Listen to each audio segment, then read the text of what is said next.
Halo everyone, yeay ketemu lagi dengan saya Vidya. Bener deh, semoga kamu semua gak pernah bosan ya dengar suara saya. Di video kali ini kira-kira kita mau bahas soal apa ya?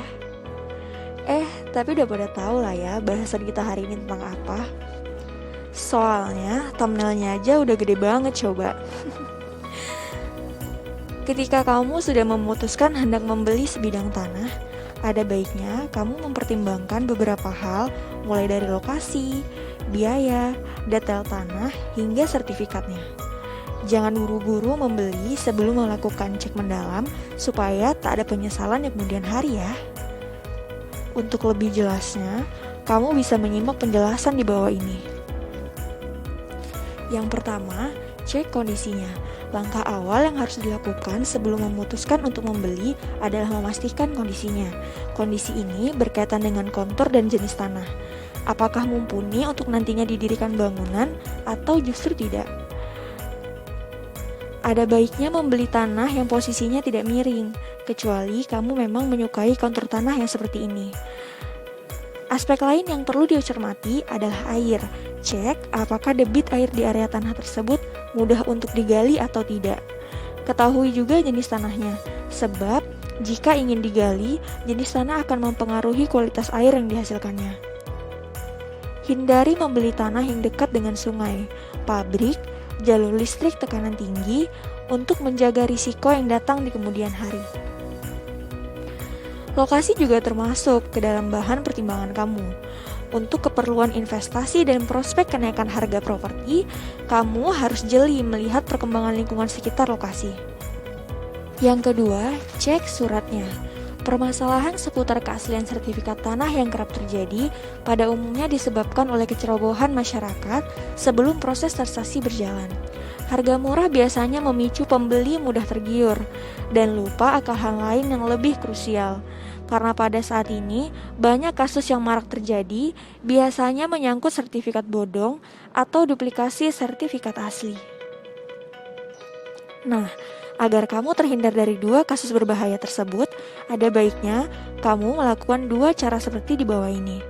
Yang pertama, kamu bersama penjual dapat mendatangi kantor BPN atau Badan Pertanahan Nasional setempat sesuai dengan pasal 34 PP nomor 24 tahun 1997. Lembaga ini akan mengecek keaslian sertifikat berdasarkan peta pendaftaran, daftar tanah, surat ukur, dan buku tanah. Pengecekan ini tidak membutuhkan waktu yang lama. Dalam waktu 1 hari, kamu sudah bisa mengetahui sertifikat yang dicek asli atau tidak. Bila memang asli, BPN akan memberi cap pada sertifikat. Melalui pengecekan ini, kamu juga dapat mengetahui secara terperinci status tanah tersebut, apakah sedang dijaminkan atau tidak, atau dalam sengketa tanah atau tidak. Yang kedua, kamu dapat mengeceknya secara online. Caranya gampang, kamu cukup mengunduh aplikasi Sentuh Tanahku. Aplikasi yang resmi diluncurkan oleh BPN ini memiliki fitur notifikasi, info berkas, plot bidang tanah, info sertifikat, lokasi bidang tanah, dan info layanan. Melalui fitur-fitur ini, kamu bisa mengecek keaslian sertifikat, mengecek proses pembuatan balik nama sertifikat, hingga mendapatkan informasi dan biaya untuk mengurus sertifikat.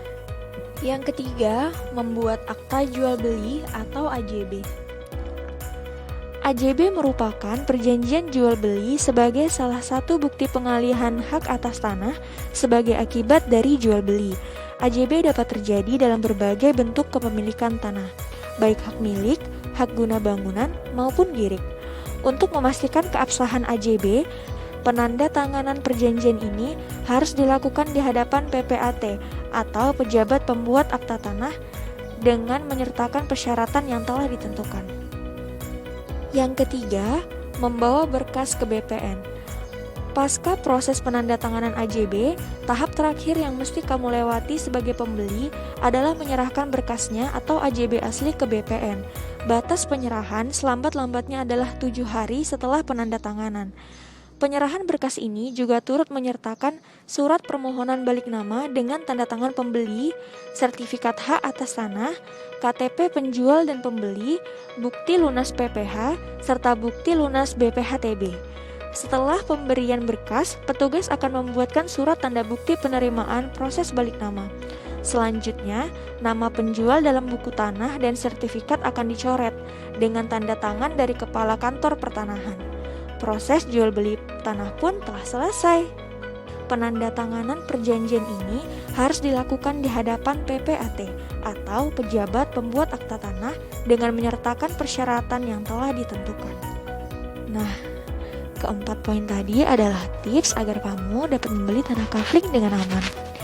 Yuk subscribe channel Geraha Properti untuk menemukan lebih banyak lagi panduan serta tips membeli tanah kafling agar tetap aman. Selamat berinvestasi semuanya. Kita pasti bisa. Fighting. Bye.